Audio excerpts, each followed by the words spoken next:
Today we're going to be mixing up a batch of Moroccan henna powder. The really nice henna powder, just fresh, and you can just smell its henna-ness, and it just is really nice henna powder, and it mixes up really fast and quickly. Nice rich tones with an orange undertone if you're using it on your hair, and rich red results on skin. And the Moroccan henna powder is one of the fastest dye-releasing henna powders. So this means that this henna powder will have a very fast dye release and is known as either emergency henna or quick henna. When you need henna, this one will be ready very quickly. For hair use, it's going to be ready in about 1 to 2 hours after you mix it and let it sit. For body art recipes, maybe about 6 to 8 hours. Okay, so I got my henna powder right here. It's about 2 tablespoons, which is about close to 25 grams. And I have my brew, and I just put it in a glass. My brew consists of a bit of lemon juice. There's a lot of water in there as well. And I put it in tea bag so you can see the color, how it's a bit, tea-toned, basically. And also I put some cloves in there, and I strained everything, and I'm left with my liquid. So I add, I don't measure. I add a little bit at a time. Because you see, the thing is, each Ayurvedic herb, and of course including all the henna powders, absorb liquid differently. Let's get in there. Alright, so I add a little bit at a time so that I can feel, the consistency. When you're mixing it for body art, you'll mix it up a little bit thicker than a hair recipe. Hair recipes tend to be just a little bit looser so that, you can get that on your hair, easily.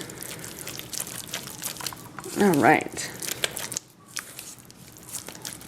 And this henna powder is good if you like stringy henna powders in texture, because it clings nicely to the hair strand, and it drapes nicely if you're doing it for body art. It's really nice. But it's kind of like mozzarella. Like when you're mixing it, you can feel that little bit of mozzarella, that pull, and that slimy, it just like kind of slimes around like slime. It just has that texture. I'm going to add a bit more liquid.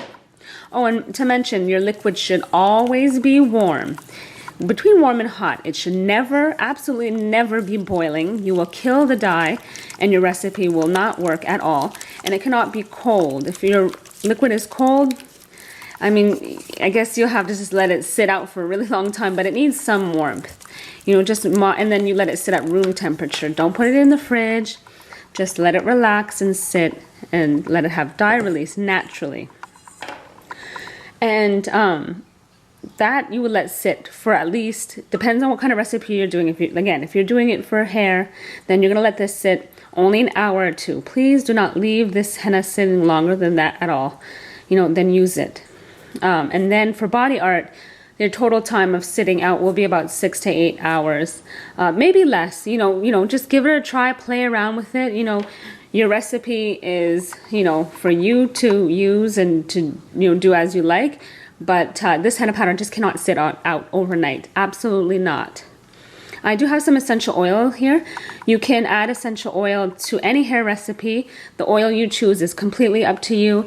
Depends either if your focus is you're looking for something to make it smell better, or if you're looking for something that gives it like some benefits, because like rosemary, clary sage, lemongrass, those are essential oils that have a lot of benefits for your hair. There are a few others, so you can definitely look on Henna Souk for our list of essential oils. We have many. And for body art, you can also pick, the essential oils that you like for scent, but there are particular ones that are good for achieving a higher dye release and a better color. So usually that's lavender, cajeput, and eucalyptus, and then tea tree oil are the most popular ones for giving it that boost of like red tones and that color, that really nice dye release. You need that more so in a body art recipe than you do need it for a hair recipe, because the hair usually will suck up like all the dye and very easily, whereas for skin, you need a little bit more of a push. So, and I'm going to add some essential oils to this now. You can add essential oils in the beginning.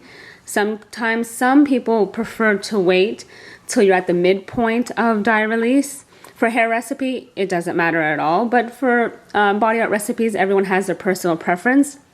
I've been adding my essential oil a little bit early, and for this recipe, I mean, this is a 30 ml bottle, but it's not full, so I'm only going to be adding about a teaspoon approximately, you know, which is about that. Teaspoon is enough. All right, and then we'll let this sit. But this is all you really need to do to mix it. If you're doing a hair recipe, once again, you can add a lot of different liquids, like apple cider vinegar, tea. You can add coffee. There's also tea. Yeah, did I mention everything? You know, lemon just a little bit drying. You can use water, but just balance everything out, you know, so that it's not too drying.